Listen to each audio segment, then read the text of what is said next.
ماشاءاللہ بہت شکریہ. دو بیٹیاں ہماری شہادت العالمیہ کی رہ گئی تھیں، وہ لیٹ آئی ہیں. ذرا میں درخواست کروں گا وہ تشریف لائیں اور صاحبزادہ والا شان پیر مفتی محمد ارشاد علی قادری صاحب سے اپنا انعام وصول فرمائیں. مدیحہ ریاست اور رضا منشا دونوں بیٹیاں تشریف لائیں.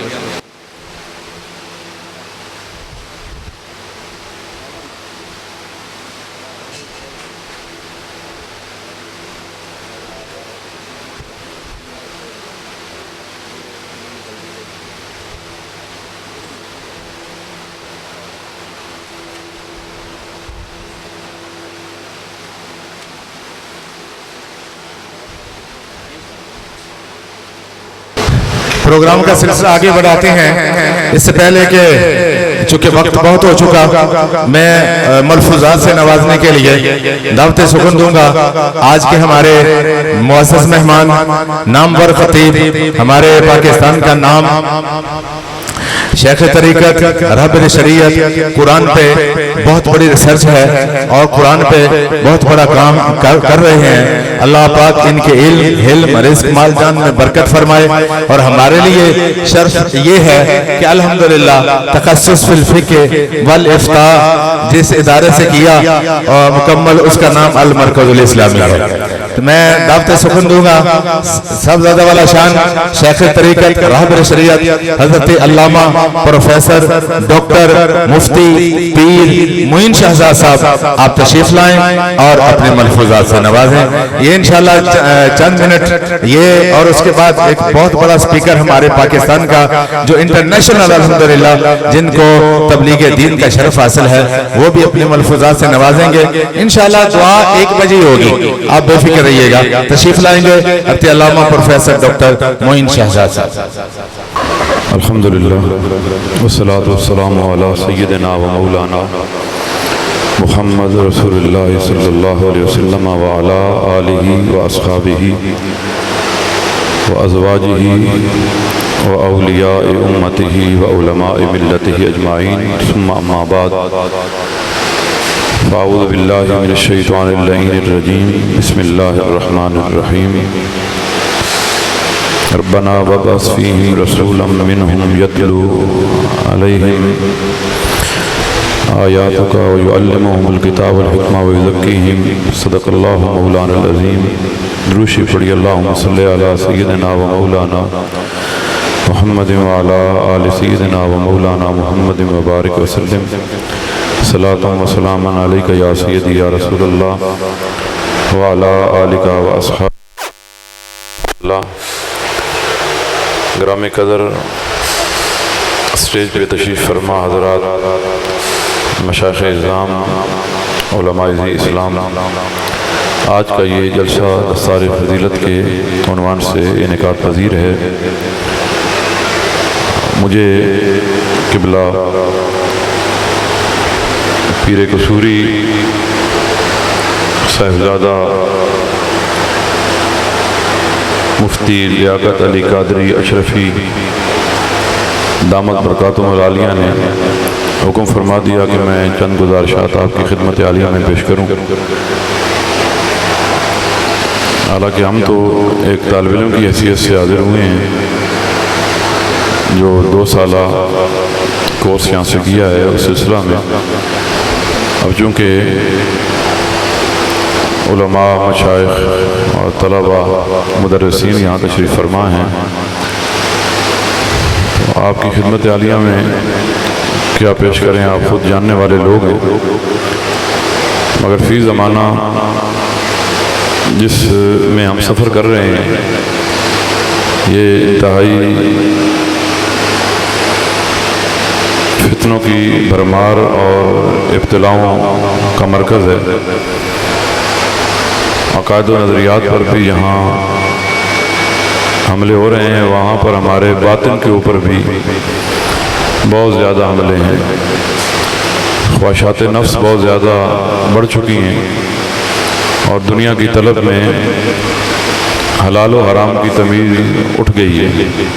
نبی کریم علیہ الصلوۃ والسلام نے فرمایا قرب قیامت میں حلال و حرام کی تمیز ختم ہو جائے گی. جب حلال و حرام کی تمیز ختم ہو جائے تو پھر کوئی شے بھی اللہ کی بارگاہ میں مقبول نہیں ہوتی۔ بخاری و مسلم کی ایک متفق علیہ حدیث پاک ہے، نبی کریم علیہ السلام نے ارشاد فرمایا، ایک آدمی بہت لمبا سفر کر کے مکہ المکرمہ میں حاضر ہوتا ہے، اپنی سواری کعبہ کے باہر دروازے پر باندھ دیتا ہے، اس کا چہرہ گرد و غبار سے اٹا ہوا ہے، کپڑوں پر سفر کی گرد جمی ہوئی ہے، تھکاوٹ کے آثار موجود ہیں، اور وہ جا کر کعبے کے غلاف سے لپٹ جاتا ہے اور دعائیں کرتا ہے، یا رب یا رب یا رب، یا اللہ میری فلاں دعا منظور کر لے، فلاں کر لے، فلاں کر لے، لیکن مطعمہ حرام،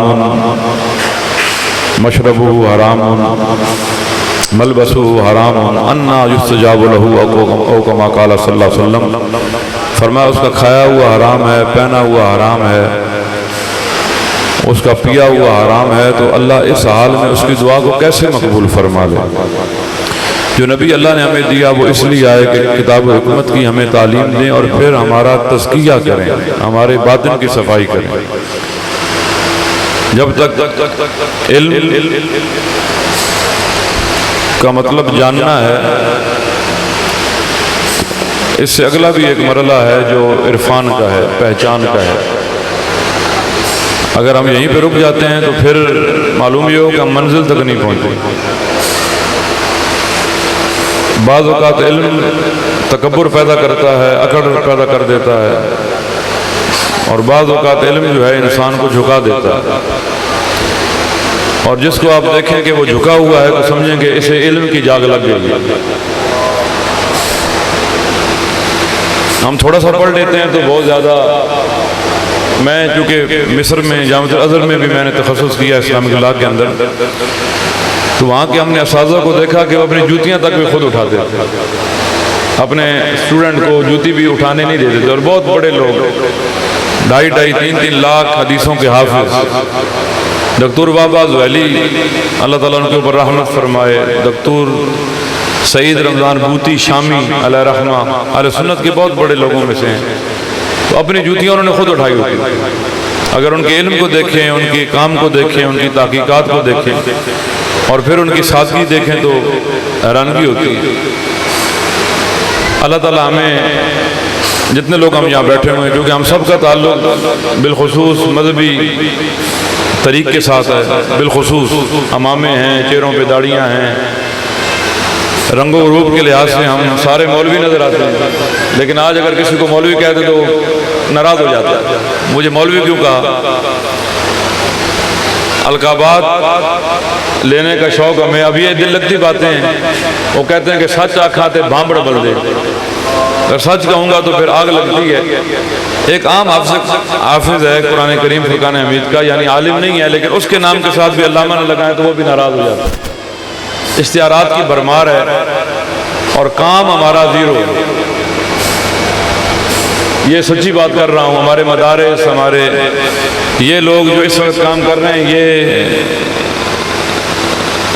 ان کو داد دینی چاہیے، ان کے کاندھے کے ساتھ کاندھا ملا کے چلنا چاہیے۔ جو خانقاہیں آباد ہیں، جہاں پر تربیت، تزکیہ نفس، اللہ اس کے رسول کی معرفت کی طرف کوششیں کی جا رہی ہیں، وہ قابل تحسین ہیں، اور جہاں پر صرف گھٹنوں کو ہاتھ لگوائے جا رہے ہیں تو ان کی بے خونی ہونی چاہیے۔ اہل سنت کے اندر یہ بہت بڑا المیہ ہے، وحدہ لا شریک ہمیں، کیونکہ جو یہاں حضرات تشریف فرما ہیں یہ خاص لوگ ہیں، ان کے اوپر بہت ساری ذمہ داریاں ہیں، اعلاء کلمت الحق کو بلند کرنا، دین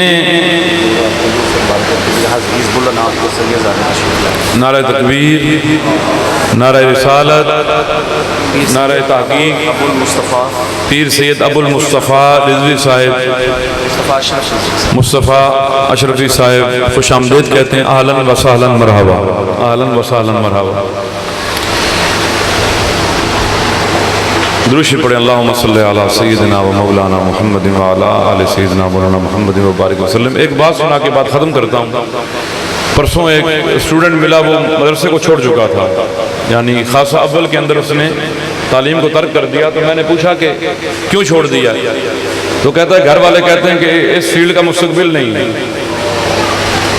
یعنی جس فیلڈ میں تم گئے ہو، علم دین حاصل کر رہے ہو، تم کورس کرو گے 8 سال کا درس نظامی کا، اس کا مستقبل نہیں ہے۔ تو میں نے پوچھا یار مجھے بتاؤ مستقبل کیا ہوتا ہے؟ مستقبل کس چیز کا نام ہے؟ اس 30 سال کی زندگی کا، 40 سال کی، 50 سال کی، 60 سال کی؟ میں نے کہا مستقبل تو ہے ہی انہی لوگوں کا کہ جب اللہ وحدہ لا شریک ان کے لیے جنت کے دروازے کھول دے گا، اسے مستقبل کہتے ہیں۔ یہی مستقبل کہلاتا ہے کہ جب وحدہ لا شریک علم دین کی بدولت، رسول اللہ کی محبت کی بدولت اس بندے سے کہے گا کہ تو نے دین پڑھا، قرآن حفظ کیا، قرآن کی تعلیمات دی، دین کو سمجھا، تیرے لیے میں چونکہ اس فیلڈ میں چلنے والے لوگوں کے لیے سمندر کی مچھلیاں، ہواؤں کے پرندے سب اللہ کی بارگاہ میں استغفار کر رہے ہیں۔ امام غزالی فرماتے ہیں کوئی عالم دین یعنی جس کا عقیدہ صحیح ہو وہ جہنم میں نہیں جائے گا، اور ساتھ سبب لکھتے ہیں وجہ یہ ہے کہ کائنات کی ساری مخلوق اس کے لیے اللہ کی بارگاہ میں توبہ طلب کر رہی ہے۔ جب ساری مخلوق اس کے لیے توبہ طلب کر رہی ہے تو اللہ وحدہ لا شریک اس کو معافی کا پروانہ بھی عطا فرمائے گا۔ اللہ تعالیٰ میری حاضری قبول فرمائے۔ وآخر دعوانا الحمدللہ۔